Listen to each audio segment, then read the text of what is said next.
आजकल लोगों की सोच में कुछ ज्यादा ही नेगेटिविटी नजर आती है। ऐसे में अगर कुछ अच्छा होता है तो ये पूरे देश को ही नहीं, पूरी दुनिया को ही जोड़ेगा और उस दिशा में अंतरिक्ष की तरफ बढ़ना एक अहम कदम है। हमने इसी मकसद से स्पेस एक्स की स्थापना की थी और हम पिछले 17 सालों से क्रू के लॉन्च पर ही काम कर रहे हैं। Journalist Christian Davenport Washington post के लिए डिफेंस और स्पेस कवर करते हैं। वो 2010 में शुरू हुए कमर्शियल क्रू प्रोग्राम की शुरुआत से ही इन खबरों को सुर्खियों में छाप रहे हैं।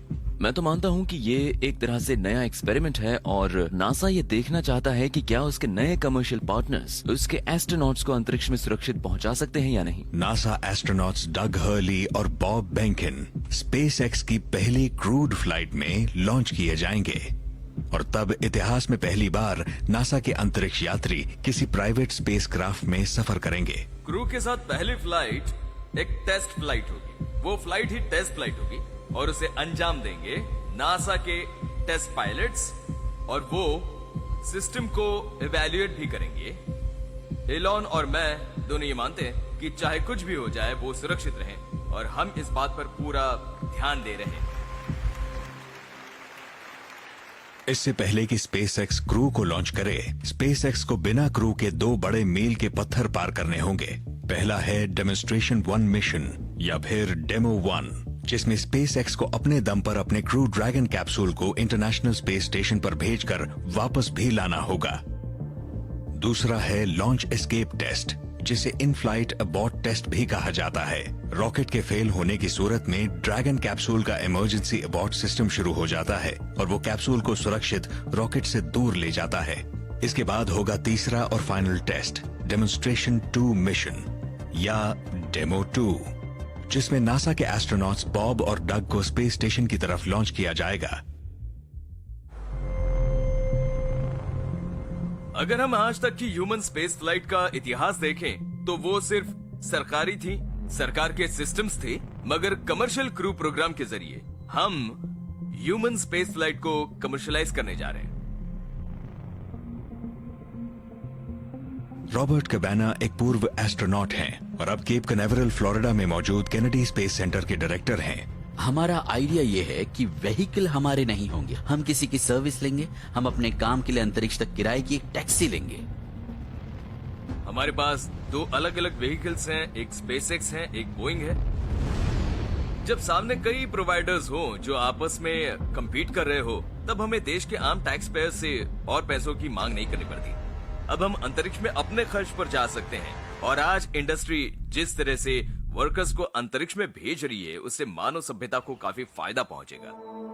जब कमर्शियल क्रू प्रोग्राम की बात शुरू हुई थी, तब सबसे बड़ा सवाल यही था कि क्या ये कामयाब हो पाएगा। ज्यादातर लोगों को डर था कि प्राइवेटाइजेशन की वजह से चूक ज्यादा होगी, जिम्मेदारी कोई नहीं लेगा और सरकार को रेवेन्यू भी कम मिलेगा।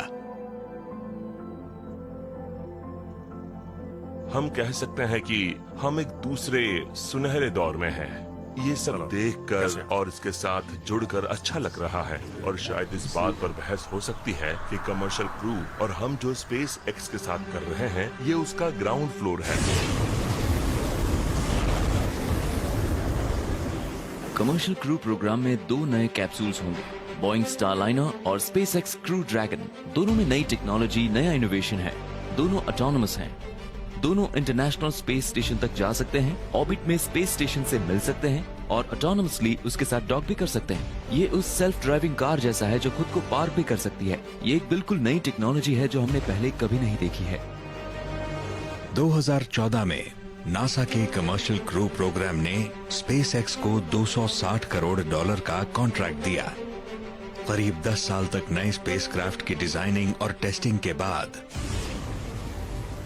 स्पेसएक्स वो पहली प्राइवेट कंपनी बन गई जो नासा के एस्ट्रोनॉट्स को लॉन्च करेगी। मैं काफी एक्साइटेड हूँ कि मुझे एक नए स्पेसक्राफ्ट में पहली बार उड़ान भरने का मौका मिलेगा। मैं स्पेस एक्सट्रीम के साथ काम करके खुश हूँ। ये जगह वाकई कमाल की है। मुझे इससे बेहतर मौका शायद ही कहीं मिल सकता था।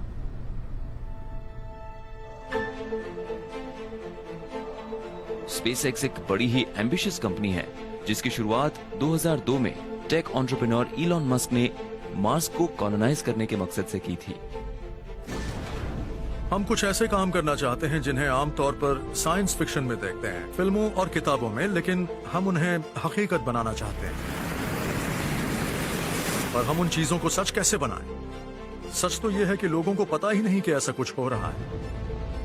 हम इस मैसेज को आगे तक कैसे पहुंचा सकते हैं, कैसे बता सकते हैं कि कुछ अलग हो रहा है?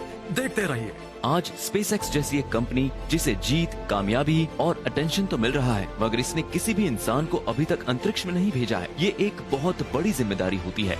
नासा के एस्ट्रोनॉट्स उनकी शान और सम्मान है, वो नेशनल हीरोज हैं। तो अब हमें बस यही देखना है कि क्या वो इसमें कामयाब हो पाते हैं।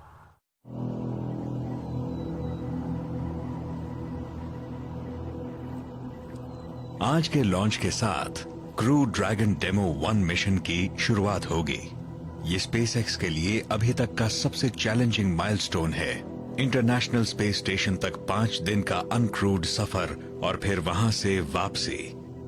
इससे पहले कि बोइंग और SpaceX उनके एस्ट्रोनॉट्स को ले जाएं, इन कंपनीज को पहले एक फ्लाइट टेस्ट करना होगा जिसमें स्पेसक्राफ्ट के अंदर क्रू नहीं होता है। इससे ये साबित हो जाएगा कि ये कंपनीज अपने कैप्सूल्स को स्पेस स्टेशन तक भेजकर वहां से सुरक्षित वापस भी आ सकती हैं।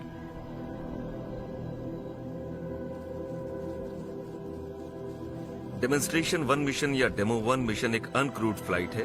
हम इसमें ड्रैगन को ऑटोनोमसली स्पेस स्टेशन पर भेज रहे हैं, जहां ये डॉक करके वापस आएगा। हम सब लॉन्च के समय फायरिंग रूम 4 में होंगे और एक टीम के साथ सब कुछ सुनेंगे और उन चीजों पर नजर रखेंगे जो हमारे लिए जरूरी है। हम स्पेस क्राफ्ट के अंदर तो नहीं होंगे, पर उस टीम के साथ होंगे जो डेमो 2 के बाद हमें तब सपोर्ट करेगी जब हम सचमुच उस व्हीकल में होंगे।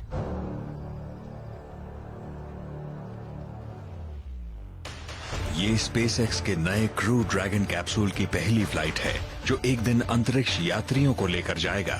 ये स्पेसएक्स के फैल्कन 9 रॉकेट के ऊपर लगा है। ये 16 फुट लंबा है और इसका डायमीटर 13 फुट है और ये 7 लोगों को ले जा सकता है। इस मिशन के दौरान उन सभी सिस्टम्स की जांच की जाएगी जो अंतरिक्ष के वैक्यूम में पैसेंजर्स को जिंदा रखें।